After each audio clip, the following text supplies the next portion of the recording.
the DOJ is actually coming in and funding this. That quite the opposite. They're not funding any of it, and in fact, it's they're requiring the city to pay for the right to be supervised. It's never really been the solution. It's never led to the promised land. Demoralized police officers, a burden local budget, and higher crime. Well, that's what former police leaders from other states say is coming if Louisville isn't careful in its future negotiations with the U.S. Department of Justice. Hello, everybody, and thanks for joining us tonight at 6. I'm Doug Proffitt.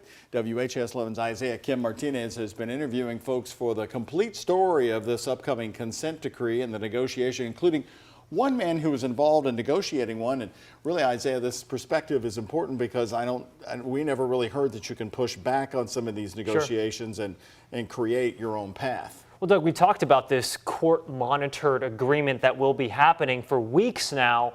But today, experts on this process tell me if not done right, the costs could largely outweigh the benefits.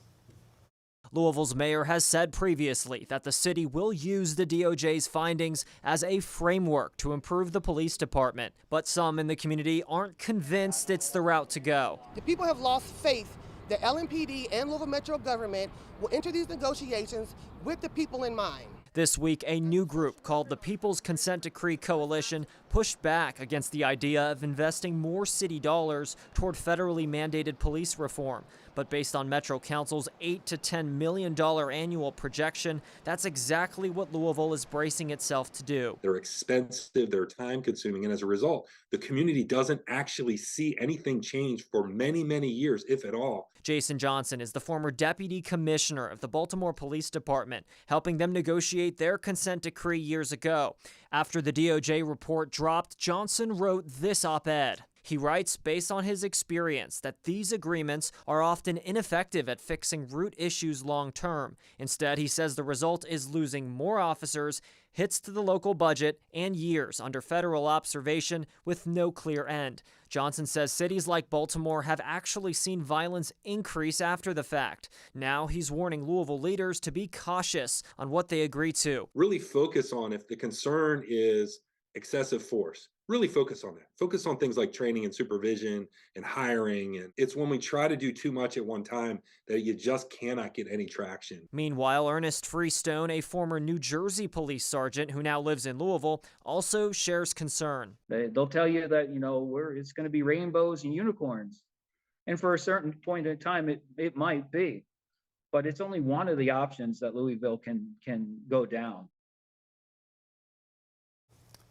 So let's talk about the timing here, Isaiah, because the DOJ report came out in March. That's when Attorney General Merrick Garland came to town. You may remember that. Here we are standing at May 11th.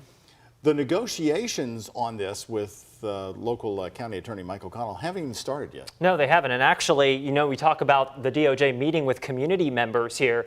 That is going to go on until toward the end of next week as they get kind of input from folks in the community. They have walk-in availabilities. They have forums. So when we talk about that, these negotiations don't even start until after that's over. That's according to Mike O'Connell. And then after the fact, those negotiations could take anywhere from a year to a year and a half. A year and a half of talking, going back and forth. Back and forth. That's what he's told me. All right. So we're definitely going to be in this for quite a while, as they said from Baltimore. Most definitely. Thank you, Isaiah. Well, a group of concerned residents just came together in Louisville just yesterday, making demands that they want negotiated in that consent decree. They want the names of the police officers, the local judges, and supervisors to be released if their cases were used in that DOJ report that came out in March. They want the Civilian Review Board to be granted subpoena power. The group demanded that protest charges from 2020 also be dropped. And finally, they are demanding that the city, Louisville Mayor Craig Greenberg, and the police department respond to those demands.